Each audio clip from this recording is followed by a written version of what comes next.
اب دو مسئلے میں یہاں حل کر دوں. جو لوگ کہتے ہیں حضور کو علم غیب نہیں تھا اور جو کہتے ہیں تھا، بدقسمتی سے دونوں نے ڈیفینیشن علیحدہ کر لی. جو ڈیفینیشن نفی کرنے والوں نے کی ہے اس کی وجہ سے، اس کے اعتبار سے واقعتاً نہیں تھا. انہوں نے ڈیفینیشن یہ کی ہے، تعریف یہ کی ہے، وہ علم جو خود حاصل ہو جائے، اللہ کا عطا کردہ علم جو ہے وہ کہتے ہیں وہ غیب نہیں ہے. تو وہ بھی مانتے ہیں کہ ہر علم جو حضور کو حاصل ہے وہ اللہ کا عطا کردہ. میں سائی والی میں یہ سارے مرحلے میں نے طے کیے نا اپنے زمانہ طالب علمی میں. مولانا منظور احمد شاہ صاحب ہیں سائی وال میں ایک، میں ان کے پاس حاضر ہوا. میں نے کہا جی یہ مسئلہ کیا ہے علم غیب کا، مجھے ذرا سمجھائیں. انہوں نے ایک کتاب اپنی نکالی کہ دیکھیے صاحب، ہم حضور کے علم کے بارے میں یہ باتیں مانتے ہیں. حضور کا علم حادث ہے، قدیم نہیں ہے. حضور کا علم محدود ہے، لا محدود نہیں ہے. حضور کا علم عطا کردہ ہے، ذاتی نہیں ہے. میں نے کہا یہ تین باتیں اگر آپ مان لیں تو میرا تو جھگڑا کوئی نہیں آپ سے. ہوتا کیا ہے جب آئیں گے وعظ میں، خطابت میں، تو عالم ما کان وما یکون، اب الفاظ وہ استعمال کر جائیں گے. ایک واعظ ہے، عام مقرر ہے، واہ واہ ہوتی ہی نہیں، نعرے لگتے ہی نہیں، محفل میں گرمی آتی نہیں جب تک کہ ایسے مبالغے نہ کریں. لیکن وہ چیز لکھی ہوئی ان کے ہاں ہے کہ حضور کا علم حادث ہے، قدیم نہیں ہے. حضور کا علم محدود ہے، لا محدود نہیں ہے. حضور کا علم عطائی ہے، ذاتی نہیں ہے. ان تینوں چیزوں کے بعد کوئی بڑے سے بڑا وہابی اور بڑے سے بڑا اہل حدیث بھی انکار نہیں کرتا. باقی یہ بات جان لیجئے کہ غیب اور حضور یا شہادہ یہ در حقیقت عام انسانوں کے اعتبار سے الفاظ استعمال ہوئے. جب قرآن میں کہا جاتا عالم الغیب والشہادہ، اللہ غیب اور جو ظاہر ہے یا موجود ہے سب کا جاننے والا ہے، تو مجھے بتائیے اللہ کے لیے کوئی غیب ہے؟ اللہ کے لیے کوئی شے غیب ہے؟ تو کیوں کہا جا رہا ہے عالم الغیب والشہادہ؟ وہ ہمارے اعتبار سے کہا جا رہا ہے. جو تمہارے لیے غیب ہے اللہ اس کو بھی جانتا ہے، اور جو تمہارے سامنے اللہ اسے بھی جانتا ہے. اللہ کے لیے تو کل شہادہ ہے.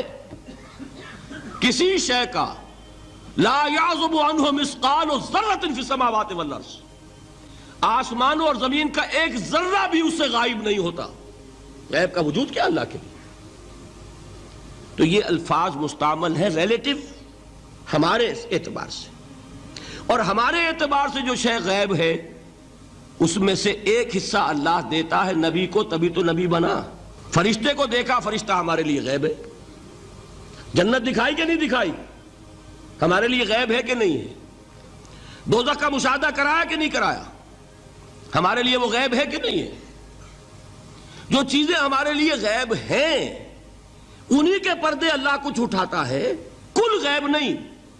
کل غیب کا علم ہو جائے گا تو وہ شرک ہو جائے گا. کل کا لفظ جہاں آیا شرک ہوا. جب آپ کہہ رہے ہیں محدود ہے، لا محدود نہیں ہے، تو کل کا لفظ استعمال نہیں کر سکتے. لیکن غیب میں سے کچھ علم دیا گیا تبھی تو نبی بنا، ورنہ میرے اور نبی میں فرق کیا ہوا پھر؟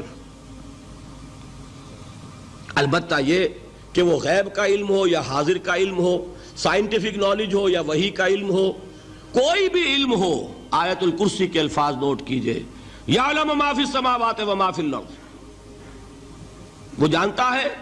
ولا یحیطون بشیء من علمہ الا بما شاء، مخلوق میں سے کوئی بھی اس کے علم میں سے احاطہ نہیں کر سکتا مگر جتنا وہ چاہے. اب یہ بات علیحدہ ہے کہ ہم کون ہے طے کرنے والے کہ ناپیں بیٹھ کر کہ اللہ نے ابراہیم کو کتنا علم دیا. ہم ناپ سکتے ہیں؟ عیسیٰ کو کتنا دیا ہم جان سکتے ہیں؟ تو ابراہیم کا، موسیٰ کا، عیسیٰ کا نہیں ناپ سکتے تو محمد الرسول اللہ کا کہاں ناپیں گے؟ یہ پاگل پن ہے. یہ ہے جو غلطی ہوتی ہے. ہم کون ہے طے کرنے والے؟ اللہ نے اپنے نبی کو دیا جو دیا، بات ختم. کل نہیں کہیں گے. کل کہا شرک ہو جائے گا، ذاتی کہا شرک ہو جائے گا. عطائی ہے، جو دیا اللہ نے دیا، اور کل نہیں دیا جتنا چاہا دیا، ہے حادث قدیم نہیں، تینوں چیزوں مان لیجئے تو شرک کا کوئی شائبہ نہیں ہوگا۔ باقی جہاں ایک طرف قرآن میں وہ آیات ہیں کہ اللہ کے غیب کو کوئی نہیں جانتا، ٹھیک، وہاں یہ بھی ہے کہ لا یظہر غیبہ، لا یظہر علی غیبہ الا من ارتضی بالرسول، وہ اپنے غیب پر قابو نہیں دیتا مگر اپنے رسول میں سے جس کو چاہے۔ یہ دونوں آیتیں قرآن کی ہے کہ نہیں؟